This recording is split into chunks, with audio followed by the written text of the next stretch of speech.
Ibihe byiza kuri mwebwe mukomeje kudukurikira mukomeje kwa natwe muri gahunda z'amakuru ndetse n'ibiganiro bitandukanye muri mu bice bitandukanye mu Rwanda no hanze y'igihugu cy'u Rwanda. Ikaze babwira ko mu buryo butunguranye cyane M23 yemeye kuva muri uyu mujyi wa Uvira yari imaze iminsi yigaruriye.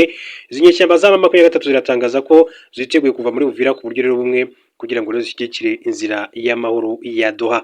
Ihuriro Alliance Fleuve Congo M23 ryatangaje kuri wa mbere tariki ya 15 Ukuboza 2025 icyemezo cyo gukura ingabo ku buryo bumwe mu mujyi wa Uvira muri Kivu y'Amajyepfo. Ibi byatangajwe binyuze mu itangazo ryashyizweho umukono n'umuhuzabikorwa waryo Corneille Nangaa. Yobelo yerekanwa n'uyu mutwe nk'igikorwa cyo kubaka icyizere kigamije guteza imbere inzira y'amahoro ya Doha. Nk'uko AFC M23 ibivuga, icyemezo gikurikira intambwe imaze guterwa mu biganiro byoroheje byabereye i Doha, cyane cyane hasinywe amasezerano y'amahoro ya Doha ku itariki ya 15 Ugushyingo 2025. Uyu mutwe uvuga ko wifuza guha amahirwe yose inzira za diplomasi kugera ku gisubizo kirambye cy'amakimbirane yibasiye Repubulika ya Demokarasi ya Kongo mu myaka myinshi ishize.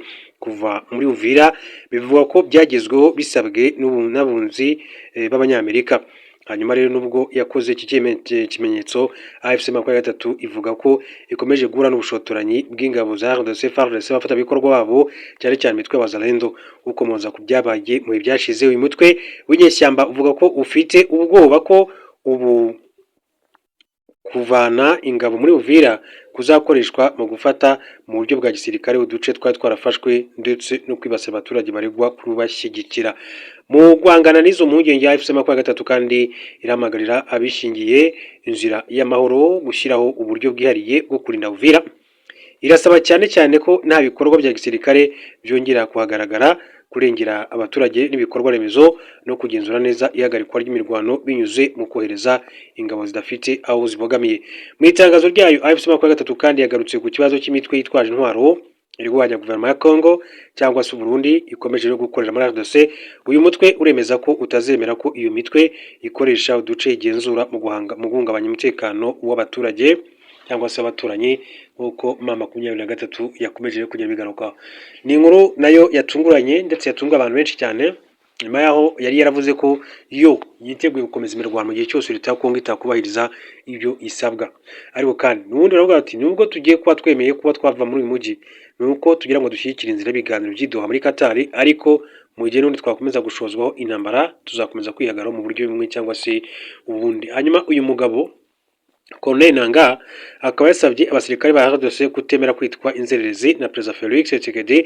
N'umuhuzabikorwa w'ihuriro rirwanya ubutegetsi bwa Repubulika ya Demokarasi ya Kongo Corneille Nangaa yavuze ko abasirikare b'iki gihugu badakwiriye kwemera kwitwa inzererezi. Perezida wa RDC Felix Tshisekedi yatangaje ko ubwo yajyaga ku butegetsi yasanze ingabo zimeze nk'inzererezi zoherezwaga ku rugamba nta biribwa, nta masasu, nta buyobozi bwiza, nyamara bagasabwa kujya gushaka intsinzi ku rugamba. Aya magambo yasamiwe hejuru n'abantu ku buryo bahise bavuga ko atarakwiye kuvugwa n'umukuru w'igihugu kuko agahisha igisirikare cy'igihugu. Amashusho yashyizwe kuri X yahoze ari Twitter na AFC M23 kwa 15 Ukuboza 2025 agaragaza Corneille Nangaa ashishikariza abasirikare ba FARDC n'Abazalendo kujya mu ihuriro riharanira impinduka. Ati basirikare ba FARDC mwiswe inzererezi, ntabwo muri inzererezi ntimuzabyemere, mugomba kubihakana mwivuye inyuma. Ndabasaba kuyoboka impinduramatwara bavandimwe bacu muri Wazalendo, muve mu binyoma mutwiyungeho mu impinduramatwara. Magingo angahe mutwa AFC M23 kandi ugenzura bice binini cyane byo muri Kivu y'Amajyepfo n'Amajyaruguru, harimo umujyi wa Goma, Bukavu, Uvira yari yarafashwe nayo rero mu ntangiriro zo Ukuboza 2025 ku itariki ya 9. Ubu nibwo byatangajwe ko amasaha y'umugoroba uyu Uvira yari yamaze kwigarurirwa n'aba barwanyi ba M23 muri Kivu y'Amajyepfo. Biravuga ko abasirikare b'u Burundi bahungiye ahitwa Fizi. Abasirikare b'u Burundi bahunze Kipupu bagaragaje bava mu misozi miremire ya Minembwe berekeza mu bice bya Fizi muri Kivu y'Amajyepfo. Burundi bwari bufite ingabo zirenga 20,000 muri Repubulika ya Demokarasi ya Kongo, ndetse bose baherereye muri Kivu y'Amajyepfo. Imirwano yatangiye mu byumweru bibiri bishize. Tariki ya 5 Ukuboza AFC M23 ifashe umujyi wa Uvira.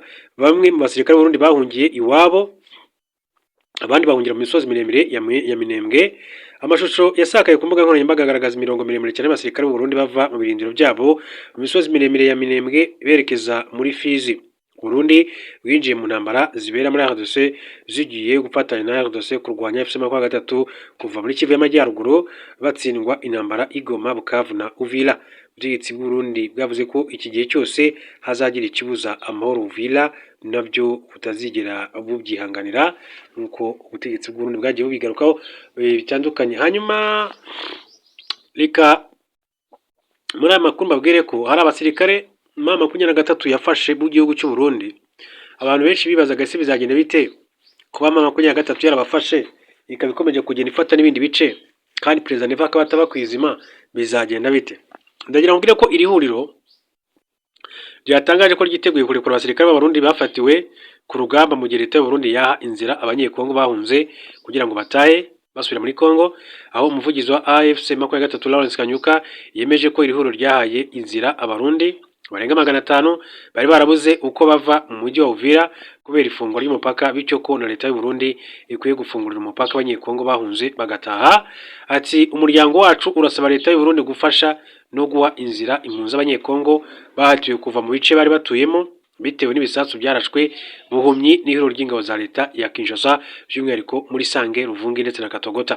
AFC M23 yatangaje ko yiteguye kurekura kandi imbohe z'abasirikare b'Abarundi no gutangaza agahenge ku ruhande rwayo kugira ngo abanyekongo bahunze batahe mu buryo butekanye kandi bubahesha agaciro. Liti AFC M23 itangaje ko yiteguye guha leta y'u Burundi abasirikare bafatiwe ku rugamba no gutangaza agahenge ku ruhande rwayo kugira ngo abagenzi bacu bahunze batahe mu buryo butekanye no mu buryo bubahesha agaciro. Bivuga ko mu rugamba rwabereye mu bice byo mu kibaya cya Rusizi mu ntara ya Kivu y'Amajyepfo mu byumweru bibiri bishize, Alliance Fleuve Congo M23 yafatiye abasirikare b'u Burundi babarirwa mu magana.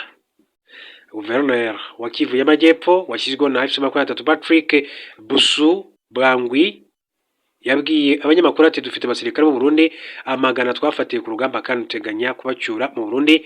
Busu yasobanuye ko AFC M23 izohereza aba basirikare mu gihe bisabwe na leta y'u Burundi kandi ko icyo bifuza ari uko abasirikare b'u Burundi bose bava mu burasirazuba bwa RDC. Muri Kivu y'Amajyepfo hari umutwe witwaje intwaro wa RD Tabara na FNL Nzamema irwana ubutegetsi bw'u Burundi. Nyuma yaho AFC M23 ibice birimo umujyi wa Uvira, Ruvungi na Sange hari batekerezaga ko ishobora no kwishyigikira kugira ngo rero itere Bujumbura, ariko iyi M23 yamaze leta y'u Burundi izi mpungenge imenyesha ko itazemerera iyi mitwe kwifashisha ibice igenzura mu guhungabanya umutekano w'i Bujumbura, no kuvuga mu gihugu cy'u Burundi muri rusange. Mba rero ko ari byinshi bikomeza kugenda bivugwa ku mpande zombi, byinshi kabisa biba bikomeza kugenda bigarukaho ku mpande zombi, ariko reka mbabwire ko dusoreza kuri aya makuru mbabwira ko iyi ni inkuru ikomeje kugenda ivugwa cyane. Uburundi bukomeje kubwira Loni ko bushobora kwinjira mu ntambara yewe n'igihugu cy'u Rwanda. Iki gihugu cy'u Burundi biciye mu ntambara yacyo mu ntumwa yacyo i New York mu muryango w'abibumbye cyateguje ko gishobora kwinjira mu ntambara n'u Rwanda mu gihe rwaba rukomeje ibitero bikivugwa ko kigabwaho nacyo. Imbere y'akanama Karoni gashinzwe amahoro n'umutekano ku isi, Ambasaderi Zephyr Maniratunga ashinja u Rwanda kutubahiriza umwanzuro w'2023 wa kiriya kanama usaba u Rwanda kuvana muri RDC ingabo rushinjwa kuhagira. Uwo mwanzuro kandi usaba RDC gusenya imitwe itwaje intwaro ikorera mu burasirazuba bwayo irimo wa FDLR imaze igihe ifatanya nawo mu rugamba rw'ingabo zawo zirwanamo n'umutwe wa M23. Uyu mutwe kuva mu cyumweru gishize wigaruriye ibice bishya by'intara Kivu y'Amajyepfo birimo n'umujyi wa Uvira wa kabiri munini cyane muri iyo ntara nyuma yo gutsinda ingabo zirimo iz'u Burundi bari bahanganye muri iyi mirwano. U Burundi rero nyuma yo gutakariza ingabo nyinshi cyane muri iyo mirwano bwijunditse u Rwanda ndetse urushinja kurasa ku butaka bwabwo. Bavuga kandi ko kuri ubu aribwo ruri kugenzura umujyi wa Uvira aho kuba umutwe wa AFC M23. U Burundi rwose bwabivugiye mu kanama ka UN Security Council basaba ko u Rwanda rwavana ingabo muri kiriya gihugu cyangwa se nabo bakazafata ingamba zirimo no gutera igihugu cy'u Rwanda mu gihe u Rwanda rwakomeza kurasa ku butaka bw'u Burundi. Ariko ibyo u Rwanda rwagiye rugaragaza ko bidafite ishingiro, u Rwanda rutigeze rurasa ku butaka bw'u